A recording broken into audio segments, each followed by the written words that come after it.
الحكاية بتبدأ سنة 1938. بنلاقي واحدة بتولد ومتعذبة جدا، وفي واحدة بتساعدها انها تولد طبيعي يعني، وجوزها واقف جنبها عمال بيدعي لها ربنا ينتعها بالسلامة. على كل حال الست دي بعد عناء شديد جدا بتولد، وبعد ما الطفل بينزل والدنيا تمام قوي، فجأة الست اللي ولدت دي بتفضل تصرخ وبتقول لهم طلعوا بره. ما تقصدش الولد اللي اتولد، تقصد ان في حاجة في بطنها مسببة لها ألم جامد جدا، وبطنها كانت منفوخة كأنها ما ولدتش اساسا. بنسيب بعد كده اليوم ده وبنروح بعد 30 سنة بنلاقي واحدة اسمها لورا معاها بنتين، واحدة في الثانوية اسمها جوديس، وبنت تقريبا في الإعدادية اسمها إيلين. كلهم بيحضروا نفسهم في الصبح بدري، البنات علشان يروحوا المدرسة والأم علشان تروح شغلها، والبنتين لما بيروحوا المدرسة البنت الصغيرة بتشوف البنت الكبيرة بتركب مع عيل في العربية علشان يوصلها، فالبنت الكبيرة بتقول لها عارفة لو قلت لأمك هشيلك رقبتك من دماغك. في نفس الوقت في اسم الشرطة اللي في المدينة دي بنلاقي واحد هناك اسمه فرانك ده بيقترح انه جوز لورا، وبينهم شوية خلافات نتج عنها ان فرانك بايت بره البيت لاسبوع. على كل حال فرانك بيدخل ادله لقضيته ما كده في مخزن الادله، وبالغلط كده زق صندوق ادله تاني. فرانك بيبص في الصندوق ده لقى سلاح جريمه وفايل بتاع قضيه، وكمان لقى عقد كده شكله حلو جدا. فرانك بس في القضيه لقاها ليها 30 سنه، فقال اكيد يعني محدش هيبص في الادله دي، وطمع في العقد واخده. في اليوم ده بالليل راح وزار مراته لورا، قعدوا اتعشى معاهم كده، ولكن مراته ما كانتش طايقاه، ففرانك حب يلطف كده شويه وجاب الكراتين اللي جايبها معاه، فتح اول كرتونه ادى لعياله حاجه حلوه، والكرتونه الثانيه اداها لمراته. مراته قالت له ايه ده عقد، وانت فاكر نفسك بترشيني وهتقدر تشتريني وتخليني انسى اللي انت عملته ولا ايه؟ انا مش هطلع بره. ولكن على الباب فرانك قال لها خلي بالك انت مش هتقدري تربي الاولاد لوحدك، واطرح ان الخلاف بينهم على ايه، ان لورا عاوزه تشتغل وفرانك مش عاوزه تشتغل، عاوزها تقعد في البيت وتتفرغ للاولاد. على كل حال فرانك بيمشي ولورا بتدخل بعد كده بتمسك العقد ده بترميه في الزباله، وبنتها إيلين بتشوفها فبتستنى مامتها لما بتخرج وبتطلع العقد تاني من الزباله. إيلين بتدخل اوضتها وبتلبس العقد، وفي اللحظه دي النور بتاع البيت بيفضل يلعب. بعدها بشويه اختها التانيه جوديس بتسمع إيلين بتتكلم مع حد وبتحكي له قصه قبل النوم، فجوديس استغربت وراحت بصت عليها كده، قالت لها يا إيلين بتتكلمي مع مين يا ماما وبتحكي القصه دي لمين؟ إيلين اتوترت وقالت لها انا بحكي القصه دي لنفسي. فجوديس شافتها لابسه العقد اللي باباها جابه واستغربت ان إيلين محتفظه بيه، فقلعتها العقد واخدته منها. في نفس الوقت لورا تحت كانت بتحبس بسجاره كوبايه شاي بعد العشاء، ولما دخلت البيت جوه فجاه كده لقت العصافير الموجوده عماله بتصوصو جامد، كانت في حاله هلع. فلورا راحت ناحيتهم علشان تشوفهم مالهم، واثناء ما هي ماشيه كده بنتفاجئ ان في حاجه غريبه مخيفه واقفه وراها، ولكن لورا ما اخدتش بالها منها لان الشيء ده اختفى. بعد كده بنرجع تاني لجوديس، بتكون رجعت اوضتها وماسكه العقد كده بتبص فيه، وفي هذه اللحظه بتسمع صوت خارج من العقد كده كانه صوت تعويذه. في نفس الوقت بتسمع صوت غريب جاي من بره، ولما بتخرج بتلاقي الصوت ده جاي من اوضه اختها إيلين. فجوديس بتدخل الاوضه بتلاقي اختها نايمه ومغطيه راسها بالغطا. جوديس بتفضل تنده عليها لكن اختها مش بترد عليها، وإذ فجاه بتلاقي الغطا اللي اختها متغطيه بيه فجاه كده ظهر عليه دماء كتيره جدا. فجوديس بسرعه راحت شايله الغطا، ما لقيتش اختها اساسا على السرير، وبالصدفه كده بتبص جنبها.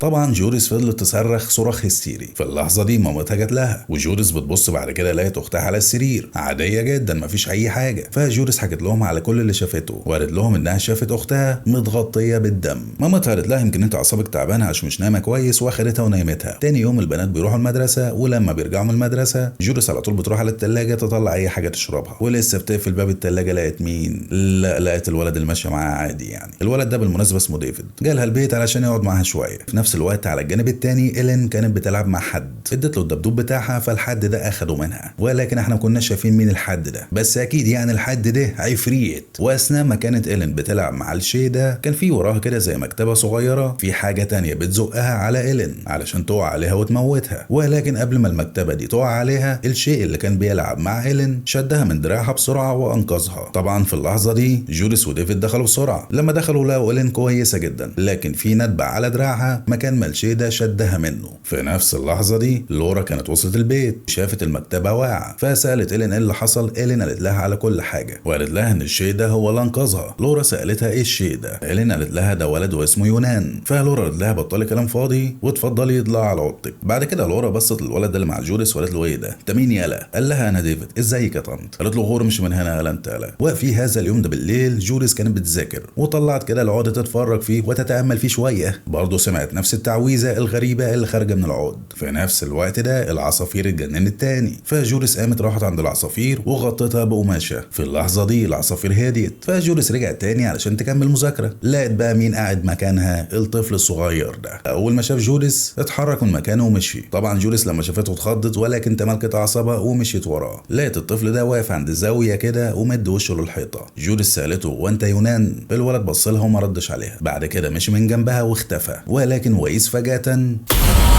الست دي نطت فوق جوريس ورجعت عليها كمية دم غير طبيعية. طبعا جوريس في الوقت ده كانت مذعورة وعمالة بتصرخ بصوت عالي جدا. بعدها هربت من الست دي وطلعت على مامتها بسرعة. مامتها بصت عليها لقيتها ما فيهاش أي حاجة وما فيش أي دم عليها، وأخدتها بسرعة علشان تروح لنفس المكان اللي ظهر لها فيها الست دي. جوريس نزلت قبلها وبسرعة زاحت العقد تحت الكنبة علشان مامتها ما تشوفوش، لأن العقد كان واقع منها لما الست دي هجمت عليها ورجعت عليها الدم. وعلى كل حال يعني مامتها ما لقتش أي حاجة غير طبيعية، بس لما لقت ان بناتها الاتنين خايفين ومرعوبين اخدتهم يناموا معاها في الأوضة بتاعتها. وفي الليلة دي لورا هي اللي حلمت حلم غريب. حلمت انها جوه مكان كله لونه احمر. في المكان ده شافت مين؟ الست اللي ظهرت لبنتها ورجعت عليها دم. خلي بالكم يا جماعة، الست دي هي اللي كانت بتولد في اول الحكاية. الست دي كانت بتقول للورا انه مش بيقدر يحب وانه بيكره بس. بتتكلم على مين بقى؟ لسه هنعرف قدام. ولورا في اللحظة دي شافتها كانت لابسة العقدية. في اللحظة دي لورا فاقت من الكابوس ده ونزلت بسرعة. فضلت تدور على العقد ده في الزبالة، ولكن ما لقيتش غير العلبة فاضية. فراحت لجوزها في اسم الشرطة. هناك كلمته على انفراد وسألته انت جبت العقد ده منين؟ جوزها قال لها انه جايب العقد ده من صندوق أدلة. طبعا لورا في اللحظة دي شتمته وخلته يوريها باقي الحاجات الموجودة في صندوق الأدلة. طبعا لقيت السكينة اللي غرقانة دم والملف بتاع القضية. في الملف ده كان فيه صورة للولد اللي اسمه يونان ومامته اللي اسمها روس، وكان مكتوب في الملف ده ان الولد ومامته لقوهم هما الاتنين مقتولين في بيتهم. واتضح ان الشرطة راحت عندهم كذا مرة قبل ما الولد ومامته دول يتقتلوا. منها مرة راحوا عندهم علشان لقوا في المزرعة عندهم خنزير مقتول بطريقة بشعة جدا. وكان في إشاعات وقتها بتقول إن الولد ده اللي اسمه يونان كان عنده ميول عنفوانية، بمعنى إن هو اللي عمل في الخنزير كده وعمل حاجات تانية كتير. بعدها بنعرف إن والد يونان ده بيسيبه هو ومامته وبيهجرهم لأنه ما كانش قادر يستحمل العيشة معاهم. فالأم تعمل إيه بقى؟ ربطت الولد في الاسطبل وسابته عايش هناك على طول لأنها خايفة منه ومن أعماله العنيفة جدا. وفي يوم كده الخدامة بتاعتهم كانت راجعة من بره، اتفاجئت بالولد ده ميت مخنوق وبمامته مخلص على نفسها بالسكينة دي. بعد كده فرانك قال للورا في حاجة غلط في الموضوع، ازاي القضية دي اتقفلت والأدلة بتاعتها لسه موجودة؟ ما هو القضية طالما اتقفلت لازم بنتخلص من الأدلة. بترجع لورا البيت بعد كده وبتتكلم مع بنتها جوديس. بتقول لها انت ما شفتيش العقد؟ جوديس ما ردتش وكانت خايفة. لورا قالت لها ايه الحكاية؟ فجوديس قالت لها ان الست دي اللي هجمت عليها ورجعت عليها دم كانت لابسة العقد ده. فلورا قالت لها هاتي لي العقد ده بسرعة. جوديس راحت علشان تجيبه من تحت الكنبة، ما لقيتهوش تحت الكنبة. اتضح مين اللي لقاه لبسه؟ إيلين. في الوقت ده إيلين كانت قاعدة بره بتتمرجح في المرجحة، ومين بيتمرجح جنبها؟ الولد ده اللي اسمه يونان. ولكن فجأة يونان نزل من على المرجحة بتاعته وراح ورا إيلين وفضل يزقها جامد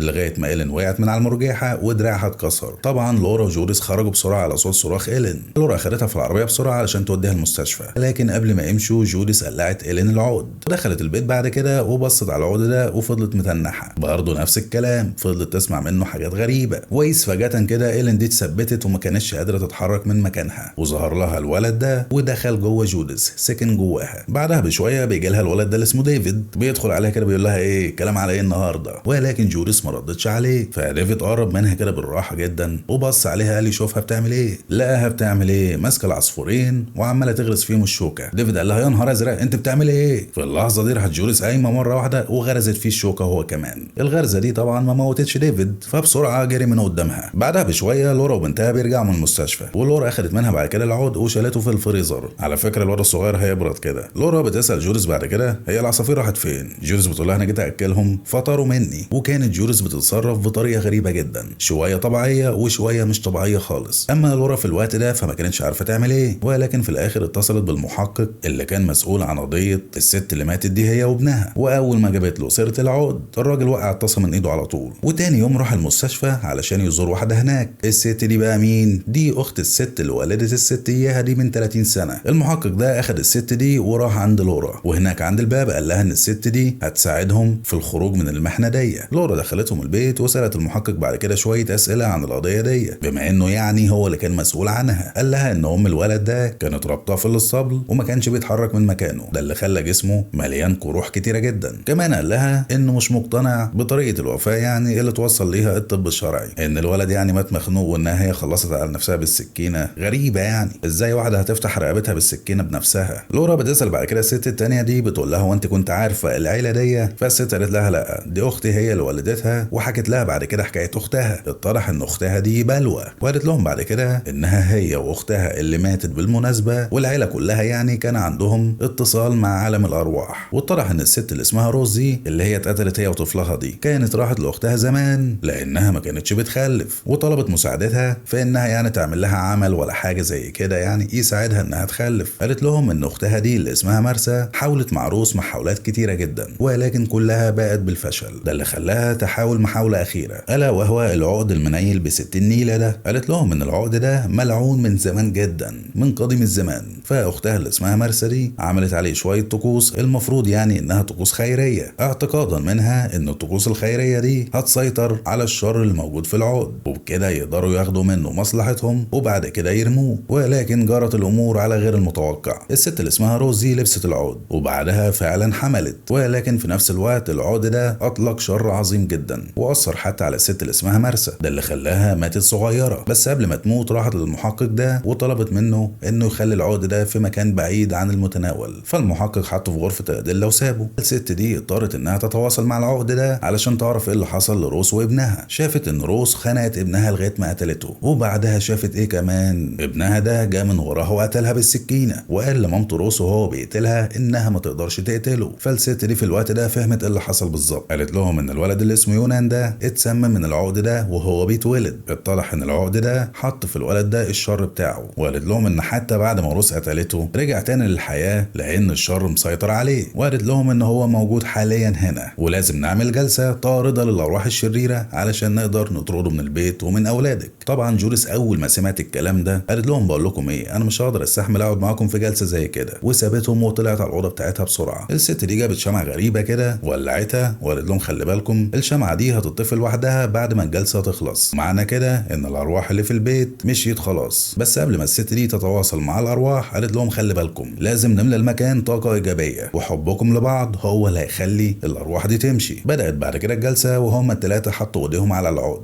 وإذ فجأة كده هم الثلاثة دخلوا جوه العقد بوعيهم. هناك إيلين شافت يونان ده قاعد تحت الترابيزة وخايف جدا، كمان شافوا هناك روز، ولكن الست دي امرتهم هما الاثنين انهم يمشوا بعيد. فيونان ده مشي ومامته كمان مشيت. ولكن في نفس اللحظة دي اللي كانت الجلسة شغالة فيها تحت، جوريس كانت فوق بتتعذب في اوضتها وبتطير من فوق السرير. ولما الجلسة خلصت جوريس فجأة نزلت على السرير تاني مرة واحدة. طبعا في اللحظة دي كلهم تحت سمعوا صوت الرزعة، فبسرعة المحقق طلع علشان يشوف جوريس مالها. لكن في نفس اللحظة الست تحت قالت للورا في حاجة غلط لان الشمعة لسه ما اتطفتش، معنى كده ان في روح تانية لسه موجودة. اما المحقق لما بيشوف جوريس بتزقه من على السلم بقوة جامدة جدا، ده اللي بيخليه يقع وقعة جامدة وبيموت في الحال. في اللحظة دي جوريس بترجع لوعيها، ولما بتشوف اللي عملته بتنهار. طبعا في الوقت ده بيطلبوا الشرطة والاسعاف، وجوز لورا بيجي بيطلعوا الجثة بتاعت المحقق ده، وجوز لورا بيقول لها هو ايه اللي بيحصل بالظبط وازاي تتصل بالمحقق ده من غير ما تقولي لي. فلورا بتقول له على اللي بيحصل، ولكن جوزها بيستهزأ بكلامها وبيقول لها ايه الكلام الفارغ ده. في الوقت ده الست اللي هي بتطرد الارواح دي بتسأل لورا اذا كان في اي حاجة تاني كانت موجودة في صندوق الأدلة. لورا بتقول لها ايوه كان في سكينة. الست دي قالت لها حلو قوي، السكينة دي مهمة ومحتاجينها. فلورا طلبت من جوزها انه يجيب السكينة، ولكن جوزها كان رافض، ولكن إيلين هي اللي طلبت منه، ده اللي خلاه وافق يجيب السكينة. الست دي اخدت السكينة وحطتها على عينيها علشان تشوف ايه اللي حصل بالظبط. بتلاقي روز بتعمل اكل وابنها يونان قاعد جنبها بيذاكر، ولكن روز بتاخد الاكل ده وبتوديه للاسطبل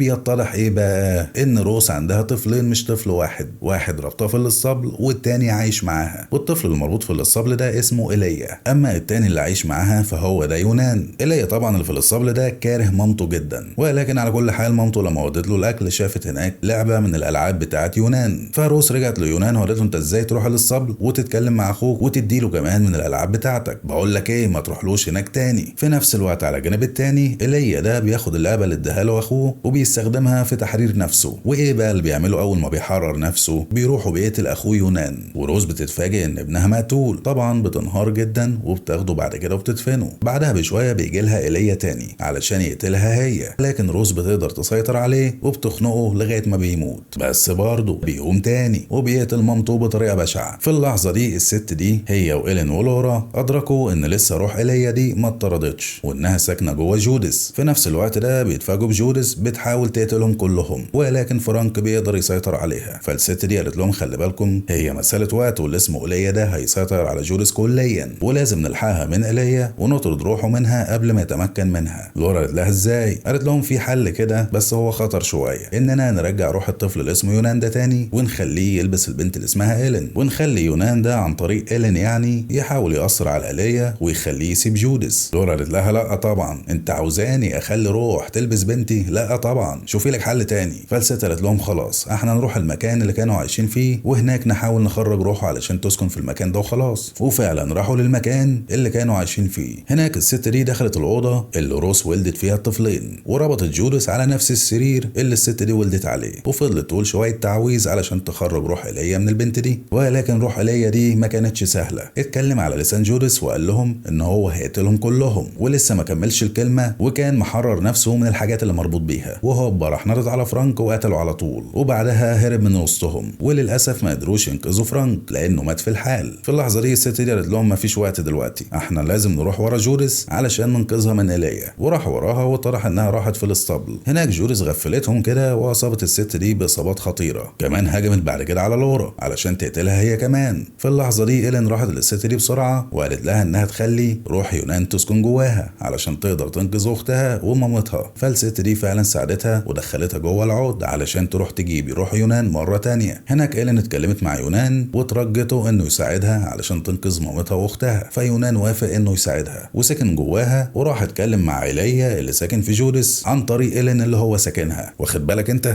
يونان فضل يقول لايليا ان هو بيحبه مش بيكرهه زي مامته، والدليل ان هو كان بيروح له على طول في الاسطبل بيديله حاجات حلوه وبيديله الالعاب بتاعته لانه بيحبه، والكلام ده اثر في ايليا. فيونان قال له يلا بينا احنا الاثنين علشان نعيش مع بعض، وفعلا خلى ايليا يخرج من جوه جودس. كمان يونان خرج من جوه إيلين، وهي وجودس كانوا كويسين جدا ما فهمش اي حاجه. كمان لورا كانت كويسه، اما بالنسبه للست دي فبرضه كانت كويسه. لورا بسرعه اخذت منهم العقد ورمته في الاسطبل وحضنت اولادها وكانت مبسوطه جدا انهم كلهم كويسين. طيب بالنسبه للراجل اللي مات ده ايه الظروف؟ ما شفتش دمعه حتى نزلت عليه. يلا ما علينا، على كل حال لغايه هنا الفيلم بينتهي. يا ريت تدوس على اللايك وتعمل كومنت وشير علشان الفيديو يوصل لناس اكتر. كمان لو انت مش مشترك فاشترك وفعل الجرس علشان تجيلك اشعارات بكل الفيديوهات الجديده. مستنيكم ان شاء الله الفيديو اللي جاي. سامي زازا.